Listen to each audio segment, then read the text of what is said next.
Hey, what's going on, y'all? It is yours truly once again.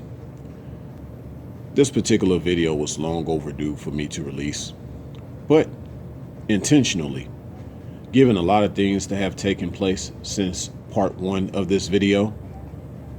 Some things that took place were unfortunate, like with the whole Nipsey Hussle situation.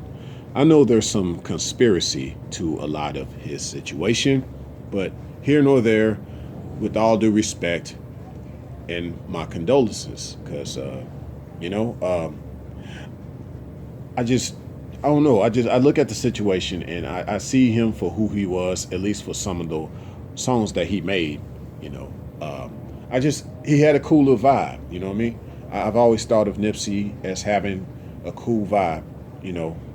Now to tie this in with what this video is about, this part two. He was the people's people in his neighborhood, and it's all about the neighborhood in California, especially Southern California, especially LA. It's all about the neighborhood.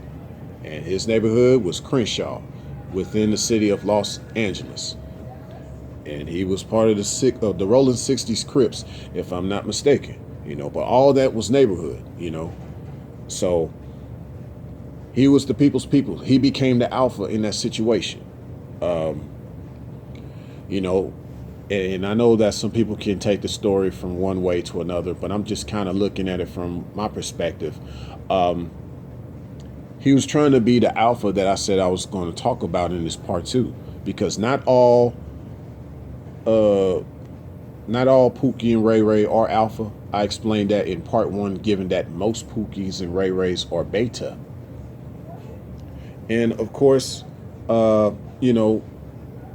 Hussle was basically an up and coming alpha version of the Pookie and Ray-Ray. He wasn't fully established yet, but he was definitely getting there. He would have definitely been like the real OG in Crenshaw, given the way that he was moving. But the problem was he was still in Crenshaw. Someone like Nipsey Hussle could have been so good outside of Crenshaw and still came back to the hood, or at least donated or had proceeds come back to the hood.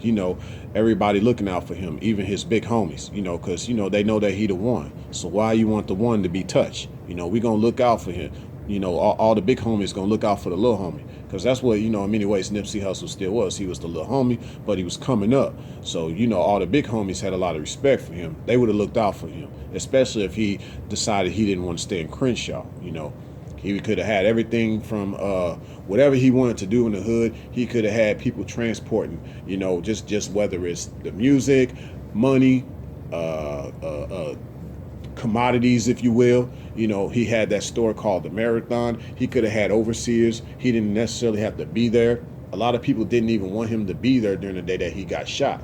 He was definitely the alpha version of the Pookie and Ray-Ray that I'm talking about in this part two. He was that in the making. He was definitely the alpha version of the Pookie and Ray-Ray. He was becoming that. He was going to be the OG, because that's really what the alpha version of the Pookie and Ray-Ray is in the neighborhood. That's the OG.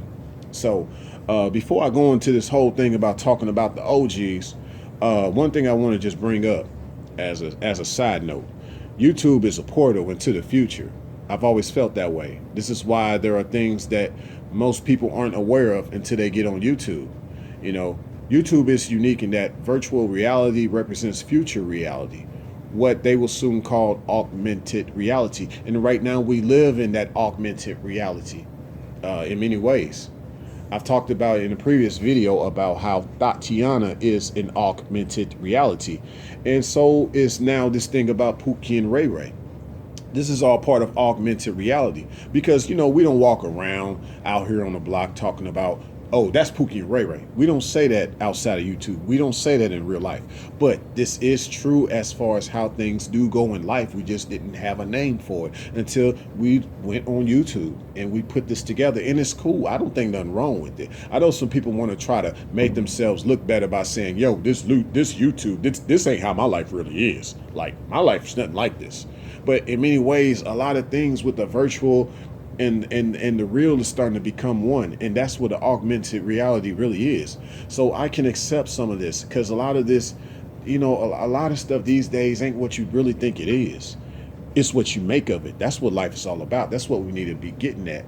Now, getting back to this whole video, I heard a song that said, I smashed old girl from down the block because her dude an op. Now, that's beta. That's a beta mindset of a Pookie and Ray-Ray. That's a beta Pookie and Ray-Ray. You're not going to catch an OG smashing homegirl down the block because the dude an op.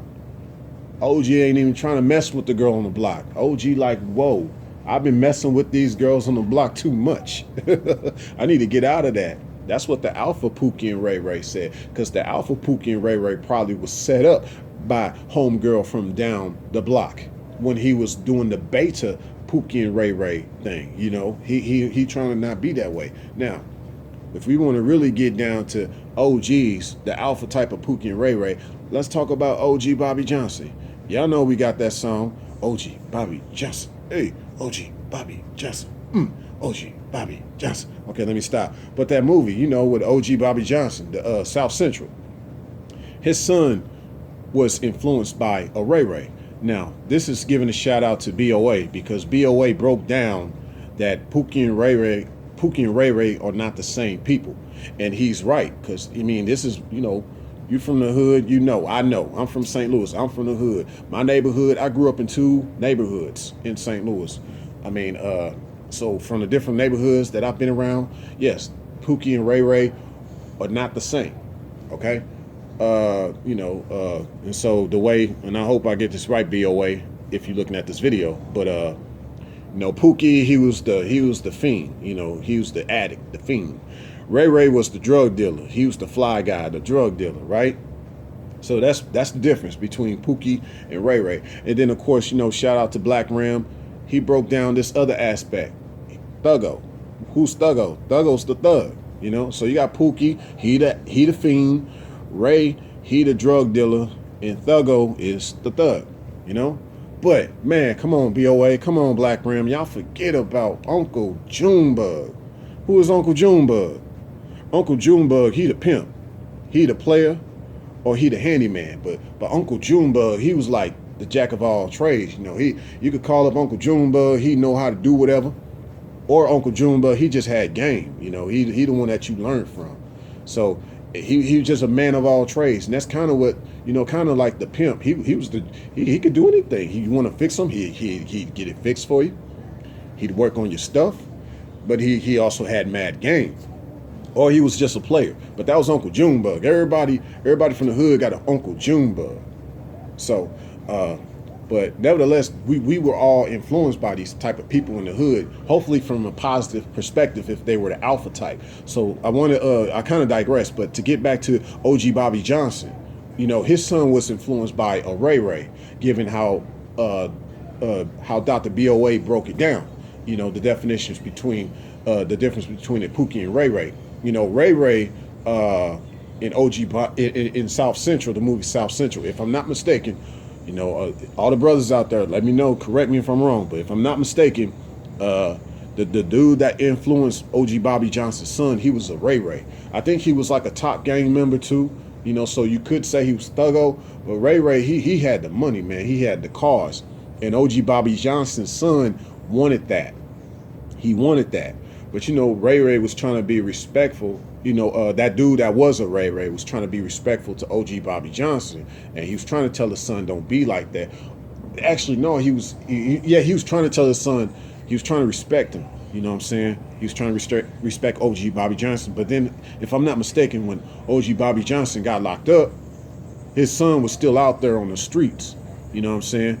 And so that Ray-Ray showed back up. And he was like, look, man, if you really want to do this thing, I can help you out this thing so you don't end up like your pops. You know what I'm saying? So, Ray-Ray showed OG Bobby Johnson's son how to be a thug and how to be a thuggo. Yeah, he showed him how to be fly, be a cool Ray-Ray, but he also showed him how to be thuggo. He was both. And so he was like, yeah, you're going to have to kill somebody. And I forget in that part of South Central if that OG Bobby Johnson's son shot somebody or not. Y'all can fill me in on that. But was that particular Ray Ray in South Central, was he more of the alpha type of Pookie and Ray-Ray? I mean, was he the alpha type of Ray-Ray, or was he the beta type of Ray-Ray? I say he was alpha just because he was influencing OG Bobby Johnson's son. You know, he was influencing him. A beta type of Pookie or Ray-Ray or Thuggo or Uncle Junebug, they don't influence nobody in the hood. They don't influence nobody. You know what I'm saying? So that's the difference, you know what I'm saying? The alpha type of Pookies and Ray-Rays or Thuggos or Uncle Junebugs, they all are influencing people, I believe, in a positive way. To me, that's alpha. But even, I guess, in a negative way, too. It's just this whole aspect of influence. And, of course, you know, the positive OGs trying to kick out the negative OGs, as well as the beta OGs, because it's all about trying to make the neighborhood right again, you know, because all we got is the neighborhood. We don't have no, you know, in the hood, you know, there's no patriarchy. And obviously, you know, most of the so-called black community, even all these barrios, because I call every Mexican neighborhood a barrio, you know, just because that's that Latin vibe of the ghetto, you know, it's a barrio to me, you know. So all these places, you know, people ain't really got a nation, if you will. But of course, you know, with someone that's from a Latin background, I mean, you do have a country you can go back to, but obviously it's in unrest if it's like ran by a cartel or a dictator. I do get that. So a lot of the Latino cousins are in similar situations to the so-called black, similar situations. Nevertheless, we don't have our own nation. We don't have our own country. We don't have our own economy, but we got these neighborhoods. But what are we doing to make these neighborhoods right? How are we trying to build infrastructure? How are we trying to start the new Renaissance like there was in Harlem? We wanted to do something like the Harlem Renaissance. To me, that's when the OGs need to step up. The alpha types of Pookie, Ray-Rays, Thuggos, and Uncle Junebugs. Because we can all learn something from all these guys that they turned their lives around, right? So, but last but not least, because I've mentioned, you know, based on BOA, in Black Ram, you know, BOA, he broke down there's a difference between Pookie and Ray-Ray. You know, Black Ram, he brought into the light Thuggo, which is a very popular term in Chicago, you know, Thuggo. I believe Black Ram from Chicago too, if I ain't mistaken. I'm always up in Chicago a lot too, man. And then, of course, I brought up Uncle Junebug. Yours truly brought up Uncle Junebug. Okay, so I brought up Uncle Junebug. And then this last influence we forget about. We forget about the pastor, you know. We forget about the pastor. What about him? Has not the pastor influenced me? The pastor has influenced so many. You know what? The pastor is more in the streets than Thuggo, than Pookie, than Ray-Ray, than Uncle Junebug. The pastor is on every block, right? On every corner, there's a church, right? On every corner, you see the pastor out on the street. The pastor, he could even be Muhammad. Muhammad out on the street with the bean pies, right? They in the hood, right? They influencing people. Is it positive, though? That's my question. Now, you can see, you know, based on how I just broke everything down, there are so many other ways that people can be alpha in the hood. But is it positive? That's the goal. We want this stuff to be positive, you know? We want this stuff to be positive going forward, because there's a lot of negativity and there's a lot of beta stuff going on in the neighborhood right now. And all the OGs ain't really being positive. So to me, that's not even truly being alpha, but I do see how it is alpha in your influence. But to me, the real alphas, the real OGs, y'all influencing people in a positive way. And to me, an OG is anybody. You don't have to be a gangster to be an OG in the hood. You know, an OG is someone that had a bad life in the hood, but you turned it around and you positive and you're trying to influence it. And you're trying to influence people. So whether you at one time were a Pookie, a Ray-Ray, a Thuggo, Uncle Junebug, or a pastor, whether you were Muslim, Christian, I don't care. But if that was negative, if you did all that stuff back in the hood and you did it negative, but you turned it around and you made it positive, to me that's an OG. Because an OG is positive to me, man. An OG is positive. To me, OG needs to stand for this. Real talk. It needs to stand, OG needs to stand for once grimy. That's what OG needs to stand for. And I kind of stuttered there because I ain't want somebody to misinterpret me, meaning that OG should stand for real talk. No. OG needs to stand for once grimy, because that's what it was. Ain't that what it was with an OG? You were once grimy, bro. You know, you was once grimy, right? And you need to share how you're no longer grimy. Especially if you was a pastor and you was out here in the neighborhood influencing people negatively. The way you use those girls in your congregation and those little boys. The way you swindled the tithe and offering money. You know what I'm saying? The way that you didn't help keep the light bills paid in the church so people can come there to worship.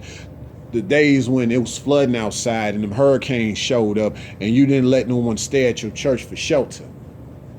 The way that if you 501c3, you still partnering up with the government in some ways, you know? And I'm not trying to get too heavy in that 501c3 stuff, but all that is deep. To me, a church should be something that is ran from your home in some ways. And you just reaching out, showing people love, helping people out financially, giving out food. Man, you get Pookie and Ray-Ray doing that more than the pastor. I mean, even if the Pookie is a fiend, he's still trying to help people out. Yeah, he's still got an addiction.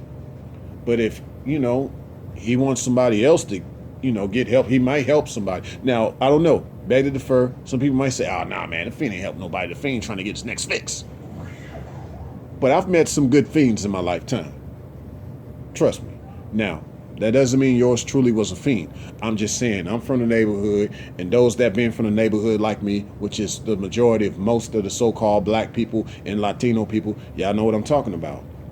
Even Asians, y'all know what I'm talking about. You know, not everybody is, you can't put everybody in a negative light. Everybody got a good heart, but you just want to have that good heart turn around and be positive again in this life, and be positive in your neighborhood. Turn your neighborhood around and turn it into a nation. That's what it's all about. And get rid of all these betas and these negative people that aren't necessarily alpha in the neighborhood. And y'all be true OGs, because y'all were once grimy, but you no longer are that no more. You trying to get people out of the grind. And in some ways help people get on the grind. Get out the grind, get on the grind. Signing out.